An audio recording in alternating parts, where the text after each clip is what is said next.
A lot of the challenges were just around the length, like how long it took and being able to show up with creative ideas day in and day out for months at a time versus 26 days, which is what my last feature was. So much of the show is about ambiguous loss. The story itself is non-linear, shooting in Hong Kong. It really seemed like we were creating a world of women, both behind the camera and in front of the camera, to tell our stories. Do you ever imagine yourself living a completely different life? Being a completely different person? All the time. I'm Lulu Wang, and I am the showrunner, director, and one of the writers of Expats. And this is how I did it.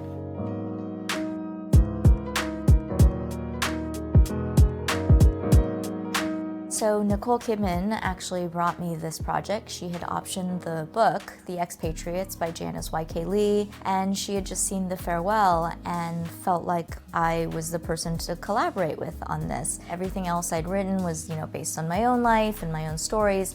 So I felt a lot of responsibility to tell the story authentically, because the prose is so beautiful.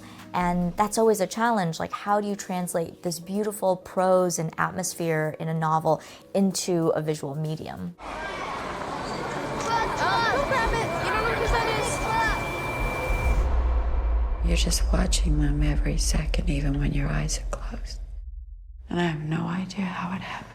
The book really takes us through this dynamic between Mercy and Margaret. We learn that Mercy's the self-identified perpetrator and that Margaret is the victim. And so there's a lot of intrigue there. Often we forget about the perpetrators or we choose not to think about them. And so I thought there was something really interesting about this very young woman who had made a mistake, and how does she move on from that? And how do we tie Hong Kong to the themes of these women, that it's not just the backdrop, a setting, but that it in and of itself has its own arc and journey. Then connecting this idea of resilience and how all of these women, no matter what they've gone through, we wanted to show the range of experiences. Hillary is Indian American. When she goes quote unquote home, she goes back to California. It was always hard to find makeup for brown skin when I was growing up. It was mostly designed for white people.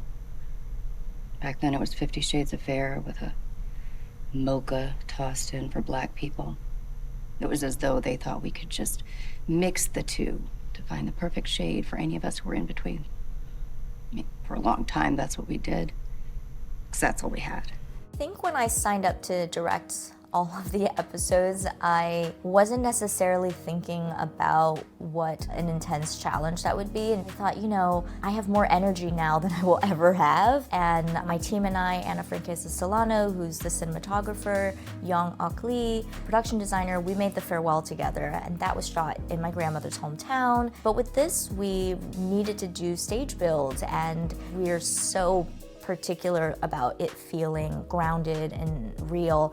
And so we did a ton of research from a lot of European filmmakers where you would have no idea that it was a stage, whether it was like building it higher on stilts or putting like Christmas lights of different colors in every single window in the distant backdrop to give the illusion that there's depth. The seamlessness of it is what was really important. I can't shake the feeling that I'm never gonna be happy.